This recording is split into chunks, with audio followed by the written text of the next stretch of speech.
Oh,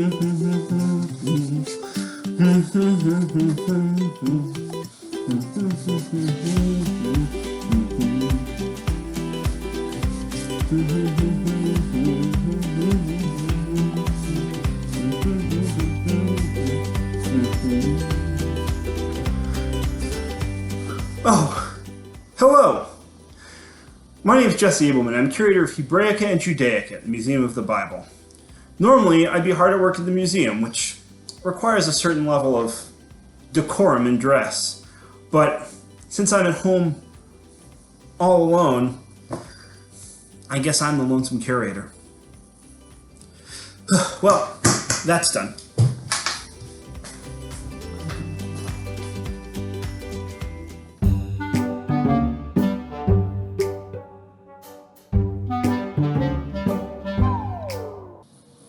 You recently heard from my colleague Daniel about what the New Testament is, so I thought I'd talk a little bit about the Hebrew Bible. The Hebrew Bible are the scriptures of the Jews, as well as part of the larger Christian Bible, under the title Old Testament. You may have heard a few different names for the Hebrew Bible. Jews call it the Tanakh most frequently, which is an acronym for the three different sections of the Tanakh: Torah, NEVI'IM, and KETUVIM. The first section, the Torah, also called in English the Pentateuch, the 5 books of Moses, and in Hebrew, Chumash. Two of them, Pentateuch, because the Greek root for 5 is pent, and Chumash because the Hebrew word is chamesh. It's made up of 5 books, which tell a narrative from the creation of the world to the death of Moses, with the Israelites posed to enter the land of Israel.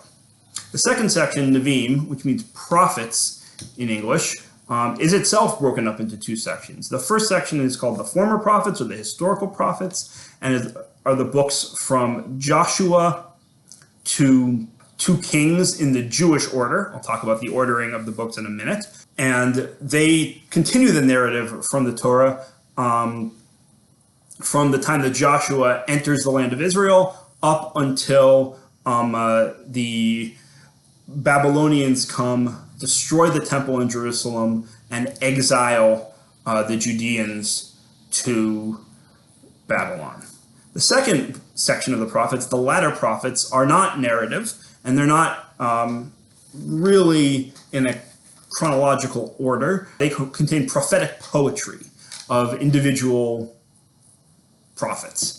The third section, KETUVIM, which means writings, they're sometimes called the hagiographa, are kind of a grab bag of books. It includes wisdom literature, like Proverbs, the book of Mishlei in Hebrew, liturgical prayer, like Tehillim songs, as well as some narrative, the books of Ezra, Nehemiah, Esther, and it ends with the books of Chronicles, which themselves recap and summarize the entire narrative of the Tanakh, and ending with Cyrus permitting the Israelites, Judeans, to return to Jerusalem, to Judea, and rebuild their temple. Now, this is different from how the Christian Old Testament ends, because the sequence of books is different.